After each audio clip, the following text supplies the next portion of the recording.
Bonsoir à tous, merci de nous rejoindre sur Maritima TV. Soyez les bienvenus, prenez place pour le journal. Nous sommes le vendredi 12 avril.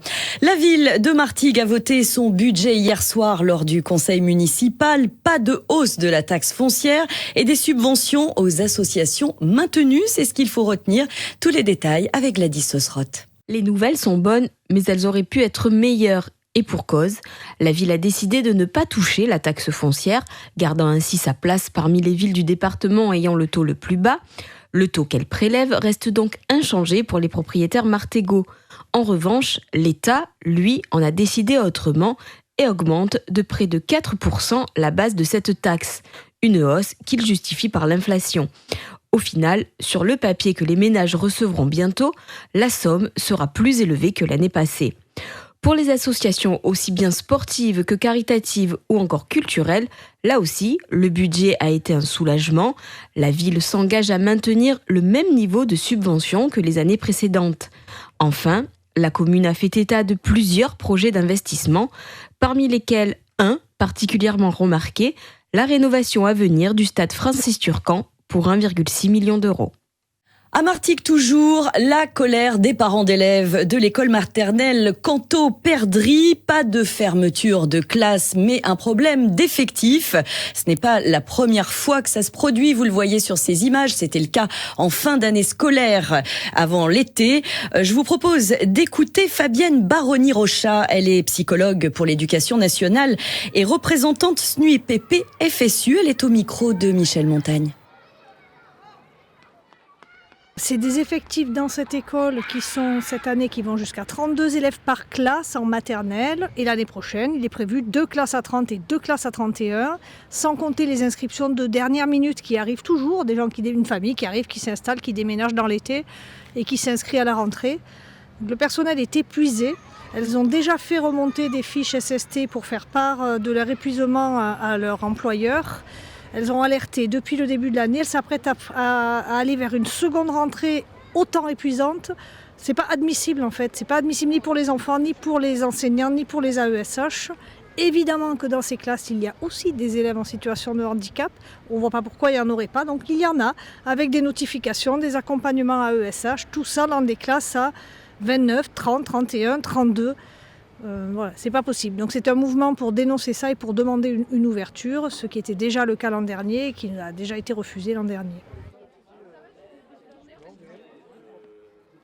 Et les parents d'élèves de l'école maternelle Canto-Perdrix, soutenus également par la FCPE, manifesteront ce lundi à 16h30 devant l'école. Martigues toujours et nouvelle ère pour 2 collèges de notre territoire. Grâce au plan Charlemagne du conseil départemental et son enveloppe de 2,5 milliards d'euros sur 10 ans pour l'ensemble des établissements, le collège des Amanderets à Châteauneuf-les-Martigues et le collège Marcel Pagnol à Martigues que vous voyez sur ces images ont fait l'objet d'une visite de chantier aujourd'hui. Écoutez Béatrice Bonfillon-Chiavassa, conseillère départementale des Bouches-du-Rhône, déléguée au collège, et également Gabi Charroux, maire de Martigues, au micro de Rémi Repenty.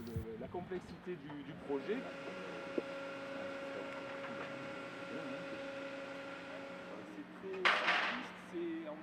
On relocalise et on reconstruit totalement un nouveau collège pour que les collégiens soient le mieux possible. Il y a effectivement une section SECPA aussi qui est prévue parce qu'il est extrêmement important et cela tient vraiment à cœur à la présidente Martine Vassal que d'intégrer dans nos collèges les sections SECPA le mieux possible pour que tout le monde puisse se vivre ensemble et que tous les collégiens et droit au même traitement et à l'égalité des chances. Il y aura tout ce qu'il faut, quoi. Un collège moderne, aux normes d'aujourd'hui, avec les moyens d'aujourd'hui, logistique, et des installations sportives également de qualité, un gymnase, une salle supplémentaire d'activité aussi, et un plateau d'évolution. Franchement, dans un endroit naturel qui va plus beaucoup bouger, donc vraiment très très heureux. Enfin, pourrais-je dire, parce que ce collège Pagnol, il a 50 ans, je crois, et il était prévu pour 20 ou 25 ans. Donc, il a fait 2 fois son temps. Il était temps de le reconstruire ici, et c'est une belle satisfaction. Nous sommes très heureux.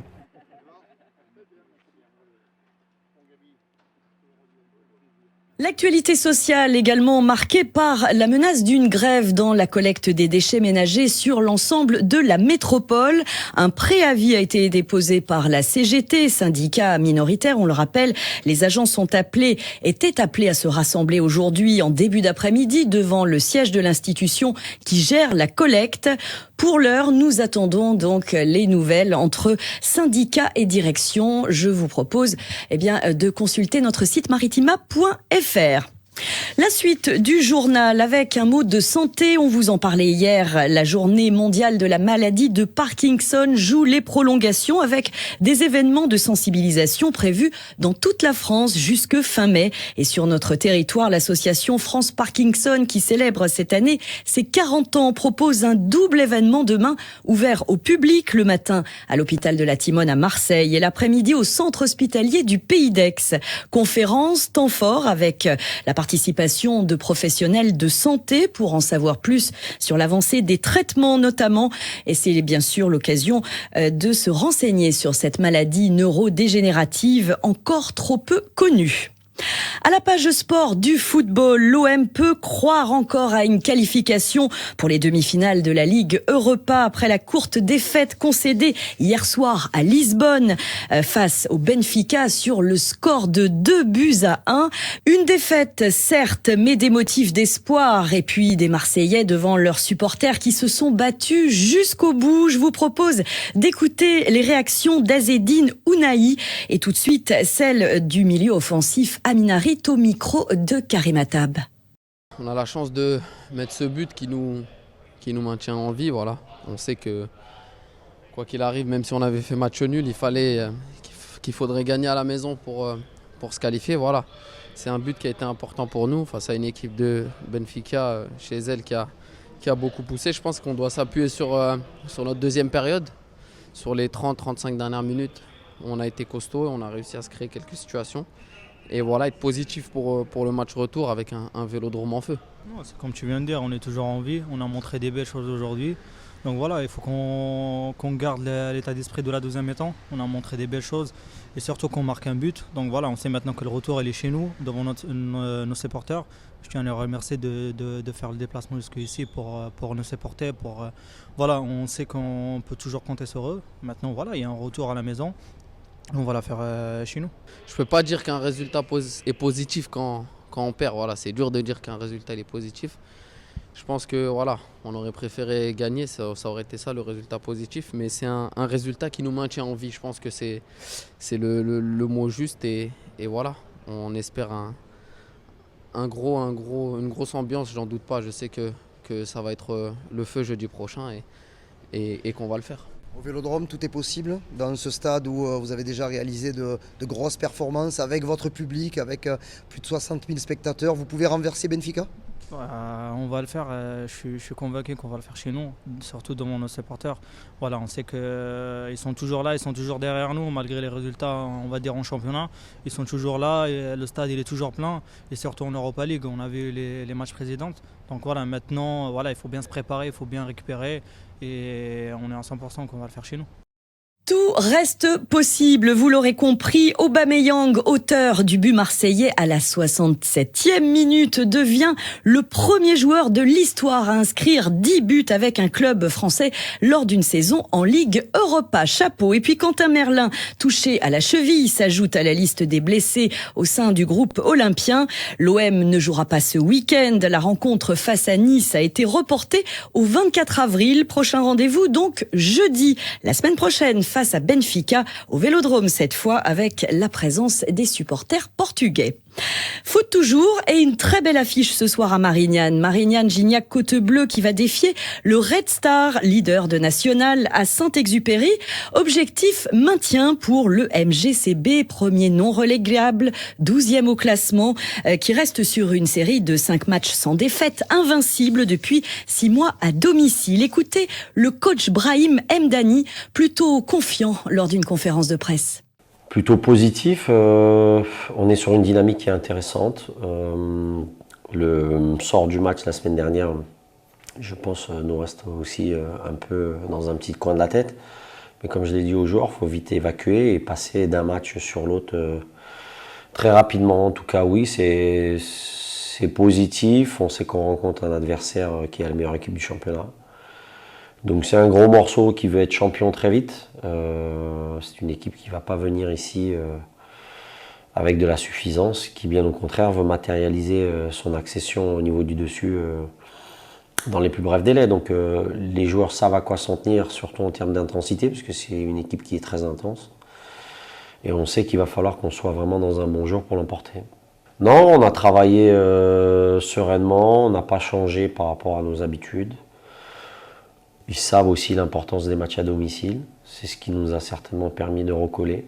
Donc voilà, un match où il va falloir beaucoup d'attention, de concentration, pas se disperser et faire front du début à la fin.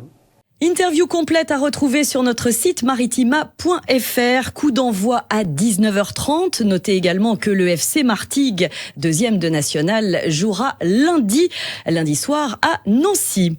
En basket, une victoire coûte que coûte pour les Phocéens ce soir. Place au choc entre Fos-Provence Basket et Denain, 16e au classement. À 5 rencontres de la fin du championnat de Pro B, les deux clubs sont concurrents directs au maintien, mais pour l'instant, c'est Denain le mieux classé avec une victoire de plus. Coup d'envoi à 20h à la halle Henri Juita. S'il est encore temps pour vous, allez supporter nos bailleurs s'ils en ont besoin. En tennis, la 24e édition de l'Open d'Istres touche à sa fin. Depuis bientôt une semaine, l'élite des jeunes joueurs du monde, 32 nationalités en tout, s'affrontent à la Plaine des Sports d'Avigny. Un tournoi réglé au millimètre pour que les joueurs puissent profiter à fond de cette expérience. Voyez plutôt le reportage signé Joe Temple. La bataille fait rage sur le court central. Les jeunes joueuses luttent pour obtenir leur place en quart de finale dans ce tournoi de grande ampleur. C'est 180 joueurs, 90 garçons, 90 filles entre les pré-qualifs et le tableau final, qui sont accompagnés de leur famille ou alors de leur coach. Un coach minimum par nation qu'on nourrit et qu'on loge. Et donc c'est un cahier des charges à respecter. On est grade 2, donc un junior J200. Avec l'obligation de nourrir et loger les joueurs. Donc oui, c'est un certain coût, un budget, le budget du tournoi, 120 000 euros. 120 000 euros et 24 ans de savoir-faire, l'Open d'Istres, ce sont en tout 70 bénévoles qui œuvrent pour essayer de reproduire les mêmes conditions que dans le monde professionnel.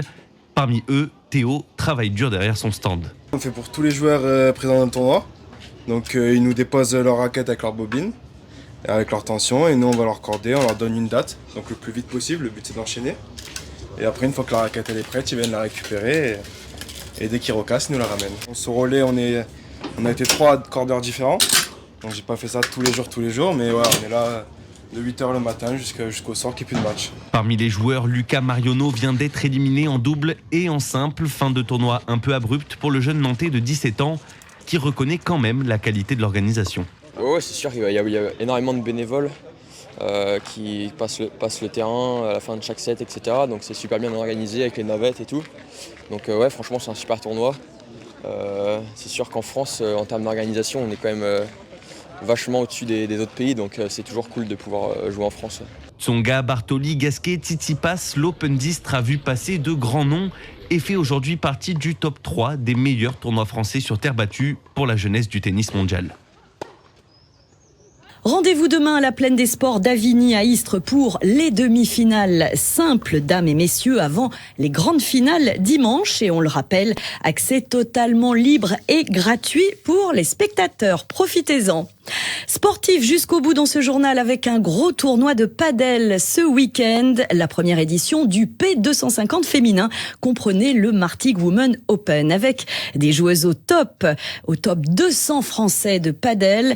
Un sport accessible à tous, très tendance depuis ces dernières années. C'est un sport qui procure des sensations de jeu inédites. Le tournoi de padel féminin donc démarre demain et se prolongera jusqu'à dimanche au tennis club de Martigues, juste à côté du cinéma Le Palace.